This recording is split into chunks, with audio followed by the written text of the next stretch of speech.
جانوروں کی بولیاں۔ حضرت موسیٰ علیہ السلام کے پاس ایک شخص حاضر ہوا اور کہنے لگا، حضور مجھے جانوروں کی بولیاں سکھا دیجئے، مجھے اس بات کا بڑا شوق ہے۔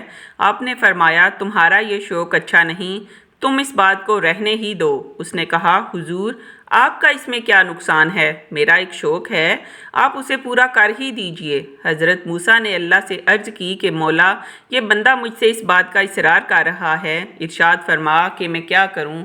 حکم الہی ہوا کہ جب یہ شخص باز نہیں آتا تو تم اسے جانوروں کی بولیاں سکھا دو۔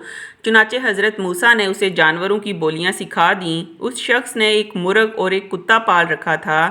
ایک دن کھانا کھانے کے بعد اس کی خادمہ نے دسترخوان کو جھاڑا تو روٹی کا ایک ٹکڑا گرا۔ اس کا کتا اور مرغ دونوں اس ٹکڑے کی طرف لپکے اور وہ روٹی کا ٹکڑا اس مرغ نے اٹھا لیا۔ کتے نے اس مرغ سے کہا، ارے ظالم، میں بھوکا تھا، یہ ٹکڑا مجھے کھا لینے دیتے۔ تمہاری خوراک تو دانہ دن کا ہے، مگر تم نے یہ ٹکڑا بھی نہ چھوڑا۔ مرغ بولا، گھبراؤ نہیں، کل ہمارے مالک کا یہ بیل مر جائے گا، تم کل جتنا چاہو گے اس کا گوشت کھا لینا۔ اس شخص نے ان کی یہ گفتگو سن لی اور بیل کو فوراً بیچ ڈالا۔ وہ بیل دوسرے دن مر تو گیا، لیکن نقصان خریدار کا ہوا اور وہ شخص نقصان سے بچ گیا۔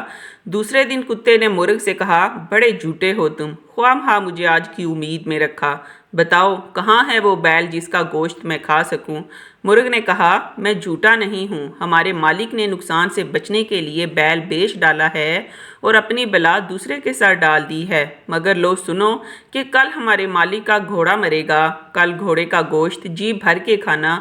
اس شخص نے یہ بات سنی تو گھوڑا بھی بیچ ڈالا۔ دوسرے دن کتے نے شکایت کی تو مرغ بولا، بھائی کیا بتاؤں، ہمارا مالک بڑا بے وقوف ہے جو اپنی آئی غیروں کے سر ڈال رہا ہے۔ اس نے گھوڑا بھی بیچ ڈالا اور وہ گھوڑا خریدار کے گھر جا کر مر گیا ہے۔ بیل اور گھوڑا اگر اسی گھر میں مرتے تو ہمارے مالک کی جان کا ہدیہ بن جاتے، مگر اس نے ان کو بیچ کر اپنی جان پر آفت مول لے لی ہے۔ لو سنو اور یقین کرو کہ کل ہمارا مالک خود ہی مر جائے گا اور اس کے مرنے پر جو کھانے وانے پکیں گے اس میں سے بہت کچھ تمہیں بھی مل جائے گا۔ اس شخص نے جب یہ بات سنی تو اس کے ہوش اڑ گئے کہ اب میں کیا کروں۔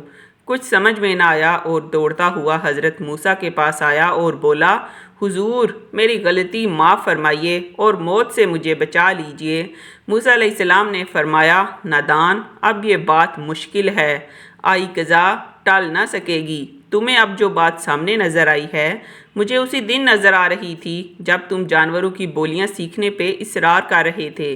اب مرنے کے لیے تیار ہو جاؤ۔ چنانچہ دوسرے دن وہ شخص مر گیا۔